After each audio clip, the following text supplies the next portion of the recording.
penance, he certainly, edhamanena, increasing, vidyaya, by transcendental knowledge, cha, also, atma, self, sangsthaya, situated in the self, vivriddha, matured, vijnana, practical knowledge, bala, power, nyapat, drank, vayum, the wind, saha, ambasa, along with the water. Translation and purport by Srila Prabhupada. Long penance and transcendental knowledge of self-realization had matured Brahma in practical knowledge, and thus he drank the wind completely along with the water. Please repeat. Long penance, and transcendental knowledge, of self-realization had matured Brahma in practical knowledge, and thus he drank the wind completely along with the water. Lord Brahma's struggle for existence is a personal example of the continued fight between the living entities in the material world and the illusory energy called Maya. Beginning from Brahma down to this age, the living entities are struggling with the forces of material nature. By advanced knowledge in science and transcendental realization, one can try to control the material energy, which works against our endeavors. And in the modern age, advanced material scientific knowledge and penance have played very wonderful roles in controlling the powers of the material energy. Such control of the material energy, however, can be most successfully carried out if one is a soul surrendered unto the Supreme Personality of Godhead and carries out His order in the spirit of loving transcendental service. So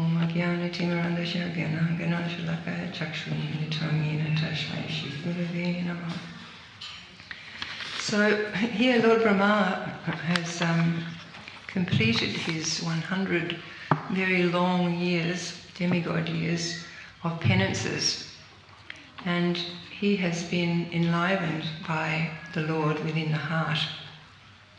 So he was able to consider in a practical way what would happen in this precarious situation, and he had been given that knowledge to know, right, now you have to drink that water and drink that wind. And he had the powers to be able to do that. So had he not performed those austerities, he wouldn't have had that understanding or the powers. So even in the material world, we find that people are, if they are equipped well with knowledge, they're able to face disasters and calamities and difficult situations better than someone who's completely unprepared. So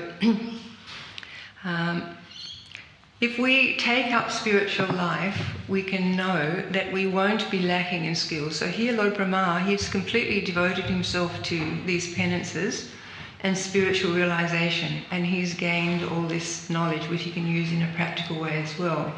So sometimes I know it's a tendency that devotees think, well, you know, we have to really go out there and study hard in the material world, but actually no one's ever the loser if they take shelter of Krishna.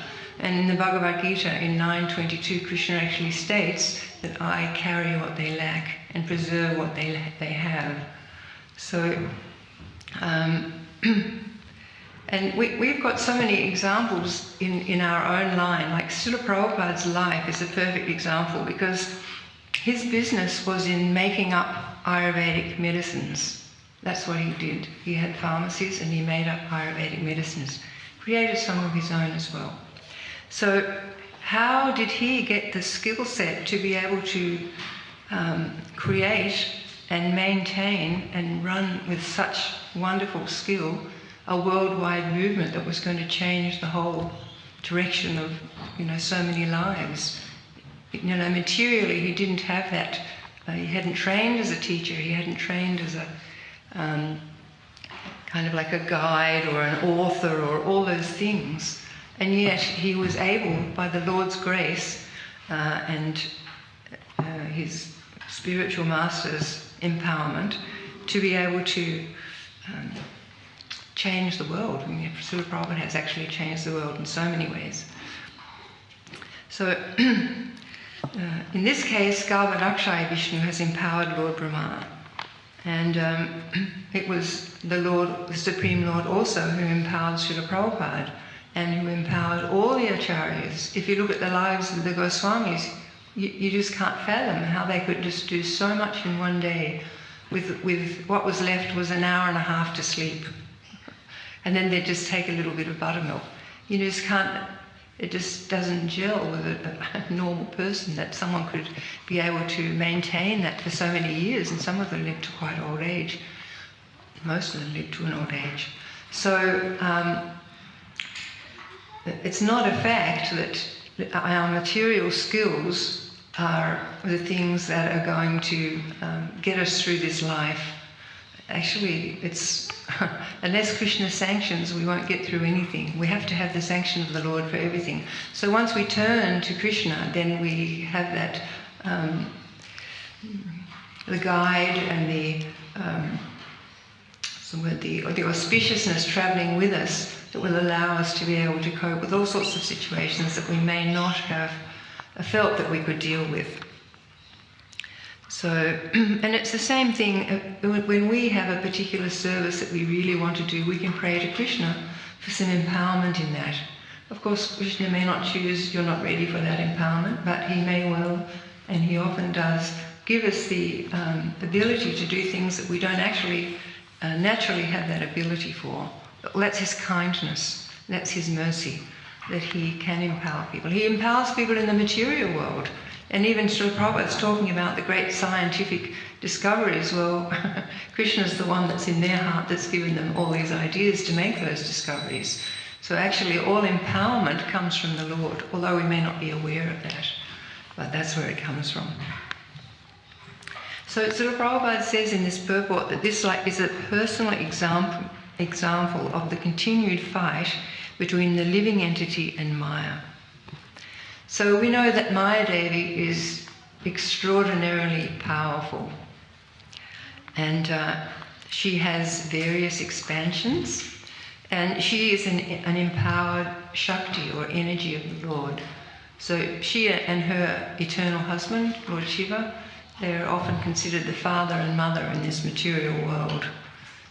And Prabhupada describes her task as thankless, because she's there trying to captivate people, illusion them. That's her job, and she's very, very expert. So we can, well actually when I got initiated, Srila Prabhupada said, your name is Ambika, she's the goddess of material nature, she's a pure devotee of Lord Krishna. So he says, so to become her maidservant means she will help you to reach Krishna.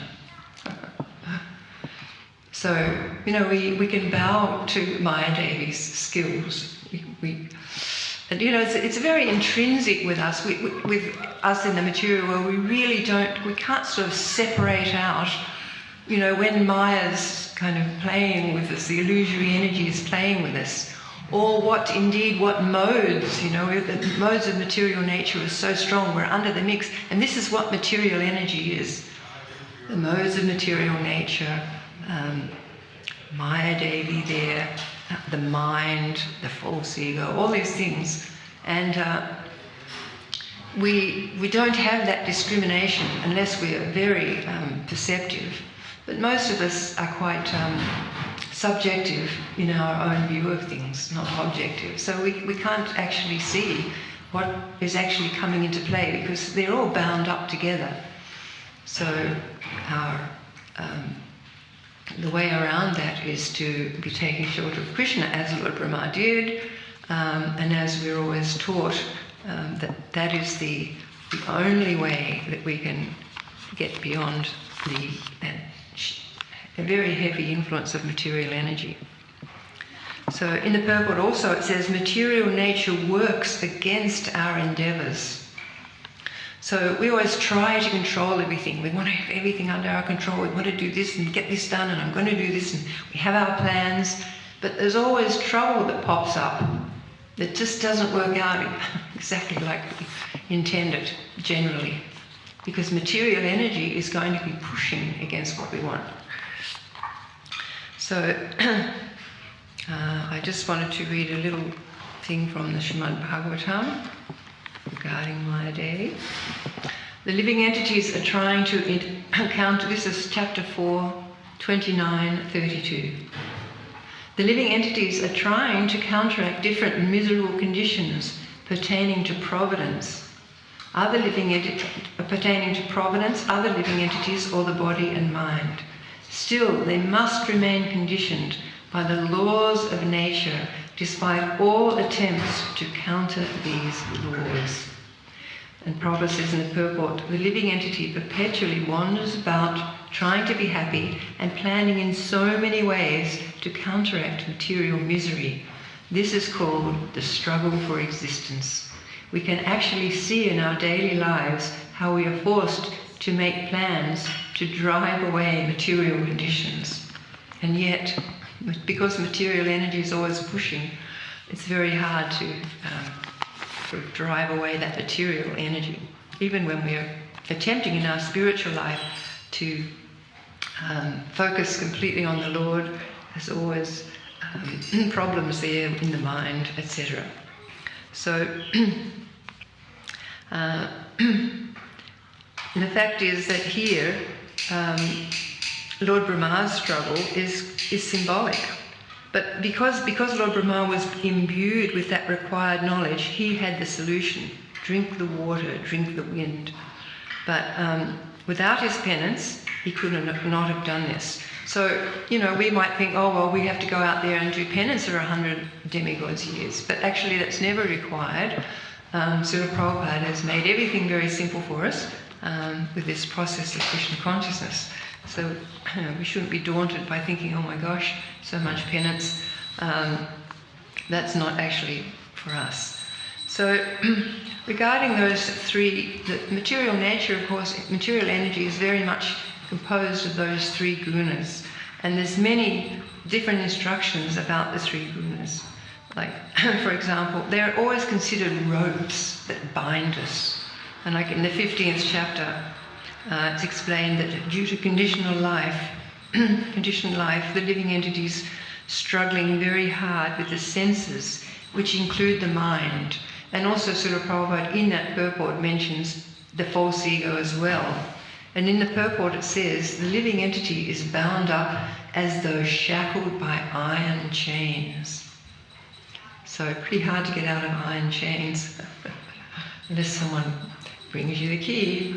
So, unfortunately though, the living entity doesn't usually see that they are bound up. If you talk to people, have you got a good life? Are you happy? They'll say, yes, I'm happy. And then if you start to get down to it, they can list all these difficult situations and miseries and you can understand that that's not actually happiness. The devotees are very fortunate because we can understand what is happiness because we get a taste of it. But unfortunately, people can't really, they don't have a barometer to measure happiness by. It's just some concoction in their mind. Oh yes, I'm happy.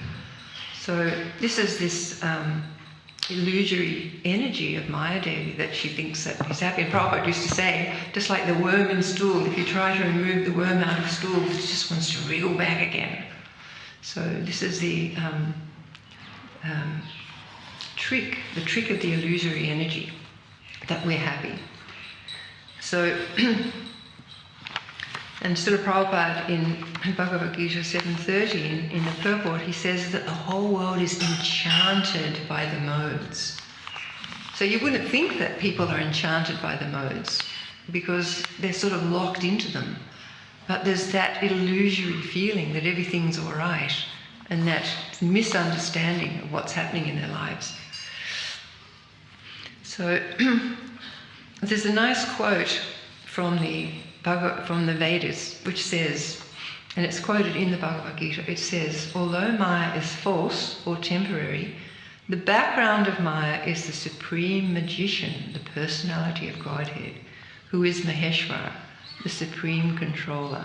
So the spell of the modes is all being dictated by the Lord to Maya Devi, and she carries that out as a most obedient servant. But behind everything, of course, has to be Krishna. So we know that Lord Brahma had enlightenment, and therefore he could fight against this material energy. So our enlightenment, of course, comes first from the spiritual master. Tadvidi pranipatina pariprashnena sevaya. So first we approach the spiritual master, and then we ask questions and we perform service. So by that, the self-realized soul can impart knowledge unto us because he has seen the truth. So that is our first shelter when we come to spiritual life, that we take shelter of the devotees, we take shelter of the spiritual master. And we begin the process of chanting. So all these factors, first we must approach a guru, and then we begin to serve the devotees, and we begin to chant Hare Krishna. So Srila Prabhupada explains that they're the antidote. There's a nice story in the Krishna book where Nanda Maharaj takes his bath too early in the morning after an Ekadasi, and this was just after Krishna had lifted up Govardhan Hill. So he went and took his bath too early, and a servant of Varuna grabbed him and took him to Varuna because it was a sinful time of day that he'd taken his bath in. So Nanda Maharaj was calling out, when he was being dragged away, and Krishna and Balaram immediately went, and they went to the watery kingdom of Varuna. So Varuna, when he saw the Lord, he was so happy to see him, and he said, now my life is perfect because I've seen you. And he was just saying, this servant of mine didn't know, he shouldn't have grabbed, taken your father like this, and but now I'm very happy to have seen you. So then when Nanda Maharaj went back with Krishna and Balaram, they went back, then Nanda Maharaj was telling everybody, and he was telling everybody, you should have seen how wonderfully respectful to Krishna Varuna was. And he was saying, well, that's because he's such a wonderful child. He couldn't get his head around the fact that Krishna is the Supreme Personality of Godhead. It's just because he was a wonderful child. So then all the cowherd men started asking Nanda Maharaj, do you think he's God? Do you think he's going to give us salvation? And of course, no, he's my dear child. But then Krishna took them to the river Jamuna, and he showed them the same place where Akrura took his bath. They took bath, and then they saw the spiritual world there. So they were all like completely ecstatically happy. But the point is, Prabhupada's making the point that in that chapter, that material energy can be overcome through loving, the more absorbed you are in Krishna, then the more you're going to get immune from the material energy. It's kind of like a sliding scale. The more sheltered you are by Krishna, the less influence Maya Devi has. So like normally people have like 100% Maya Devi's influence, but as we progress in Krishna consciousness and get closer to Krishna, then that Maya Devi's recedes because Krishna's, reclaiming that soul. So she steps back. Because we've always got to be aware right up to the last of her potency. But according to our surrender to Krishna, then her influence becomes less. So I was going to read something from the 11th canto about accepting a spiritual master. It's 11.3.22. Accepting the bona fide spiritual master as one's life and soul and worshipable deity The disciple should learn from him the process of pure devotional service. The Supreme Personality of Godhead, the soul of all souls, is inclined to give himself to his pure devotees. Therefore, the disciple should learn from the spiritual master to serve the Lord without duplicity and in such a faithful and favourable way that the Supreme Lord, being satisfied, will offer himself to the faithful disciple. So that's the power of the spiritual master. The spiritual master is pure devotee. Of course, Krishna loves him. But if Krishna sees that that disciple is serving in such a beautiful, favourable way, then he is going to it says here, he'll offer himself to the faithful disciple. So that it's very potent. It's so potent that really placing yourself under the shelter of the spiritual master and acting that way without duplicity in a faithful and favourable way. So that can please the Lord, and that's what we want. We want the Lord's pleasure. So, and we may not have worthwhile qualities, often the devotees would say, well, we're not actually very Krishna conscious. Prabhupada sometimes would say, you just hold on to my dhoti. And another time he said, well, I have the key to the back door. So through that mercy, it's a descending process. It's never an ascending process. You can't go to God and demand that he takes you out of the material world or demand anything. It has to be done through that medium of the pure devotees and that service to the devotees.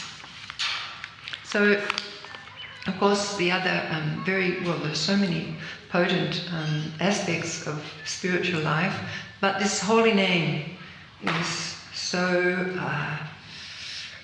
much more potent and wonderful than we really can understand. But the holy name actually provides us a shelter. And I just wanted to read something from Srimad Bhagavatam. Oh, it's in here. And this is Sukadeva Goswami saying, "My dear king, the chanting of the holy name of the Lord is able to uproot even the reactions of the greatest sins. Therefore, the chanting of the Sankirtan movement is the most auspicious activity in the entire universe. Please try to understand this so that others will take it seriously." So, there's so many beautiful quotes on the holy name. We had a wonderful Sangha here, Holy Name Sangha last weekend, and it was so juicy, it was so full of ras. And by chance I happened to be looking at the Harinam Chintamani the day that finished, when we'd had a very sort of emotional final kirtan. It was very beautiful. And it said, one of the things that Haridas Thakur was saying is, the holy name is full of emotion. And you may not get that, always with japa, but when that combination of the devotees and the Shakti, that's the power that's coming out of the holy name from all those different devotees, especially, when we have it in the temple in front of beautiful deities. It's very, it moves the heart. Of course, this is the idea of these gatherings, to move the heart. So, another thing that can very much move the heart is when we discuss about Krishna and how wonderful he is. There's innumerable places, we can study and read, and so much there. So if we talk about that with the other devotees and just relish that, it becomes a very deep, especially if you have someone that you do that regularly with, it becomes a kind of a deep relationship, because together you're really going deep and finding more and more qualities of Krishna, and it's sort of impacting you more and more. So Krishna Katha is a very beautiful way to become enlivened, and also we are chanting. I do have to say, Prabhupada was very insistent and we chant our 16 rounds. And there is a story, and it's not Srila Prabhupada didn't mean to be harsh by this, but there was a devotee who was building a temple. They were about to open a temple, and he was just working night and day. And Srila Prabhupada called him in and he said, "Are you chanting your 16 rounds?" And he said, "Srila Prabhupada, I haven't got time. I only sleep 4 hours. I'm working constantly." Prabhupada said to him, "Sleep 2 hours and chant your rounds." So it's not like he was ordering that Prabhu to sleep 2 hours. What he was saying was he has to adjust somehow so that he does his chanting of Hare Krishna. So it's kind of like, it's like the rope, that's kind of keeping us to the spiritual master. The 16 rounds, the 4 principles, they're so important, because that's what we promise at the time of initiation. We don't promise we'll do this much service or this much blah, blah, blah, but we do promise to chant those rounds. So this japa is so important. Harinam Sankirtan is so important. Here it says it's the most important thing in the universe. Krishna Katha is so important because it's enlivens us, enlivens our hearts. So all these things help us in our battle against material energy. We can say that Lord Brahma was very fortunate because he had Garbhodakshaya Vishnu there, empowering him. And but we have the Lord within the heart, we have other devotees, we have our spiritual master. So we're also very fortunate in our, fight against material nature and when the mind, there's always a fight in the mind. But because we have so many advantages, then we need to take advantage of those advantages and not become complacent. It's so easy, I was just talking with my Bhagavatam friend, Bhagavatam buddy, how in those early days our full time, 4 o'clock, 3 o'clock, devotional service, and we were just completely fixed, on what Srila Prabhupada wanted. And then after that, when Srila Prabhupada left, pretty much most people experienced a lull, because that driving force of Srila Prabhupada being there and being happy with all the book results and whatever was happening, that was such a big motive for us. But, so it's easy to sort of slip into complacency. But it's a saying in the material world, the more you give, the more you get. So it's the same in spiritual life. The more we give in our spiritual life, the more sincerity we give in our chanting and our associating nicely and service, then the more Krishna reciprocates with us. So I think, one last thing I was going to read. Anyway, it was from the Harinam Chintamani. No, it was from the Padma Purana, and it's also in the Chaitanya Charitamrita. Nama Chintamani Chintas Chaitanya Rasa Vigraha. So that's the name of Krishna is completely transcendental. It has nothing to do with this material world, and it gives us life and rasa. It's full of life and rasa. So it's our great fortune that we can gather and sing the holy name together, and it's our great fortune that we can take our beads and chant the holy name. But the more mindful we are about that great fortune, then the more Krishna sort of shines through in that holy name. So yeah, I thank you very much. Please forgive me for any mistakes or offences. I'm just wondering if anyone has any comments or questions.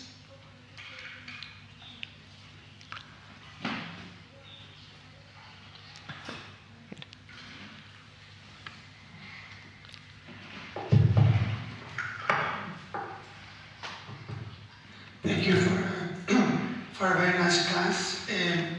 I have a little question to one of the things that you mentioned at the beginning about the devotees being qualified or getting qualifications to do different things. And we see that many times devotees have the qualifications to do certain things.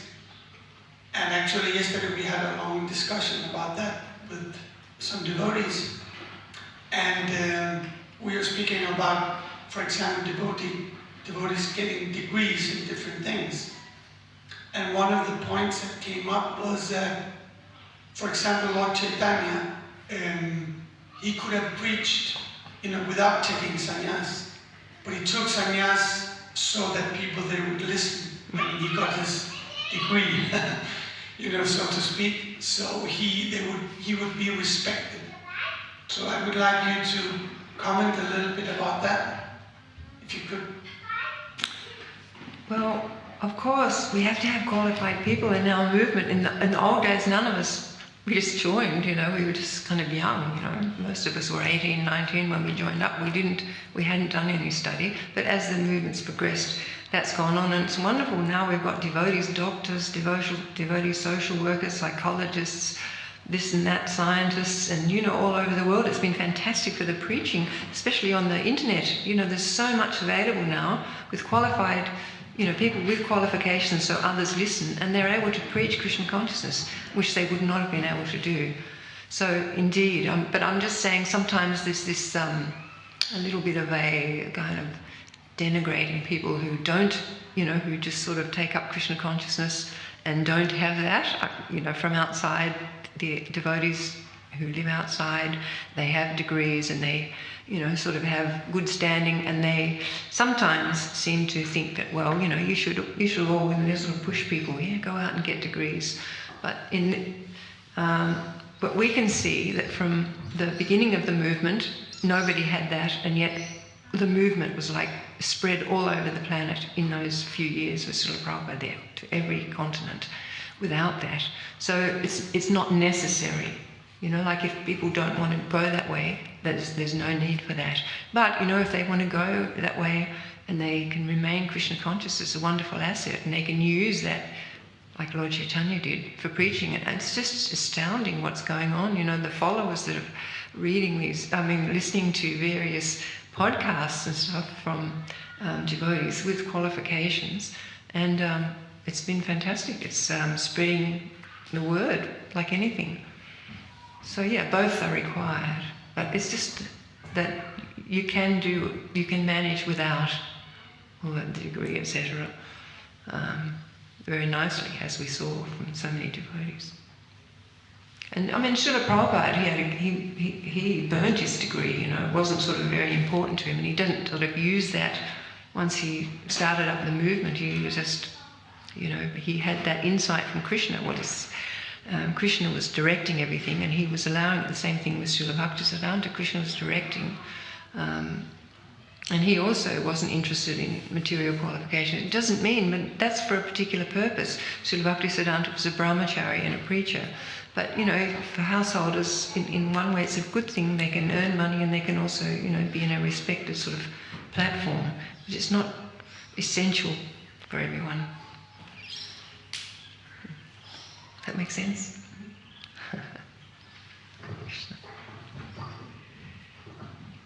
Hare Krishna, Mataji, thank you very much for the class. You have mentioned that it seems to be like a scale to sort. You said that the more Krishna shelters you, the more we are free from Maya. Through the years of involvement in ISKCON, I have noticed that devotees will try to make progress, and they will be making progress in Krishna consciousness, and they seek in that shelter, and they get in that shelter, and they go in deeper. And then something happens, and they just fall into Maya.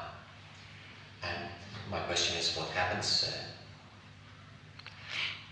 Okay, well, we've got seeds within us from many lives of simple activity. Plus, we're experiencing reactions from this life and other lives of sinful reaction. That's a fact. And, sinful reactions means, there's sinful thoughts, etc. So it is a fact that sometimes devotees seem to get to a very high platform. We have the example of Bharat Maharaj. Bharat Maharaj had reached Bhava, which is just the stage, really high stage. And he became attracted to a deer and he fell down. So generally though, there's some seed, some remnants of desires in our hearts. And Ajamil also, like when he saw that prostitute and the Sudra embracing, it just lit a fire in him and he was off, for the rest of his life until the end of his life when the Yamadutas tried to take him away and that whole conversation ensued, and then he took up spiritual life again. So that does happen. But there are seeds there. We can never be complacent with Maya. She's so tricky, Like sometimes I've even thought, right, I'm really going to concentrate on this rounds and Maya is not going to pull me away. And then, like 2 minutes later, I'm like, oh my gosh. You just can't sort of put that challenge out to Maya because she's so strong, she can defeat us. But yes, it does happen, whether that's from seeds there from the past or whether that's something that particular devotee hasn't dealt with, some aspect, some hidden things in their heart that they haven't dealt with, and something touches that and they go back to, a previous stage, and, they may give up Krishna consciousness. Of course, they'll take it up next life, but it's we can never be complacent with Maya. But in general, as Krishna, Prabhupada says, your protection, I think I've got a quote here from Prabhupada, you're protected by, I want to read this quote, sorry, there's a quote I have. It's Prabhupada in Bombay. So, Prabhupada said that Krishna has two energies, his inferior material energy and his superior spiritual energy. The material energy is Durga, with 10 hands, brandishing 10 kinds of weapons, and the spiritual energy is Radharani. We're under the control of the material energy, but success means gaining release from material energy and being blessed by the spiritual energy, Srimati Radharani. Radharani and Durga, Prabhupada said, both are prakritis of the Supreme Personality of Godhead, but one prakriti is meant for controlling this material world, the other prakriti is meant for blessing the spiritual world. Radharani, the name has come from the word aradyate. This means worshipping, beginning from Radharani and her expansion, Lakshmi, in Vaikuntha. Here we worship Mother Lakshmiji, the goddess of fortune, to receive some favour. But in Vaikuntha, there are many hundreds of thousands of Lakshmis, and with great respect, they are engaged in serving the Supreme Lord. So we, being expansions of the spiritual Lakshmi, or Radharani, we're expansions of Sri Lakshmi, or Radharani, and our duty is to serve Radharani, and through Radharani, to serve Krishna. So, that Prabhupada often said that, you should pray to Radharani, because she has that ability to, she's like the two energies are there, material energy, Durga, and spiritual energy, Srimati, personified by Srimati Radharani. So you can't be too careful, and a prayerful mood towards Srimati Radharani, towards, the Lord, Supreme Lord, is essential, a humble, prayerful mood. Otherwise, we can get tossed back at any time. But as we do make progress, Prabhupada has said it many times, it's kind of like our a weapon against Maya is to be attached to Krishna within devotional service. As we're performing our devotional service for Krishna and praying to Krishna, then the more we do that, the less she has that influence. That's all we can do. Try to perform our service with as much prayer and sincerity as possible. And, in that way, Krishna gives us a shelter as much as we have made that surrender. So I'm aware that people get pulled back But generally it is because there's an anartha there that they haven't dealt with that comes up. So, that the remedy for anarthas is sincere chanting and sincere devotional service. That's what we have, and prayer. That's all we can do. There's nothing that we can't forcefully stop all this, you can't forcefully stop a fall down. It's got to be through that descending process, through the mercy of Srimati Radharani, through the mercy of the Lord.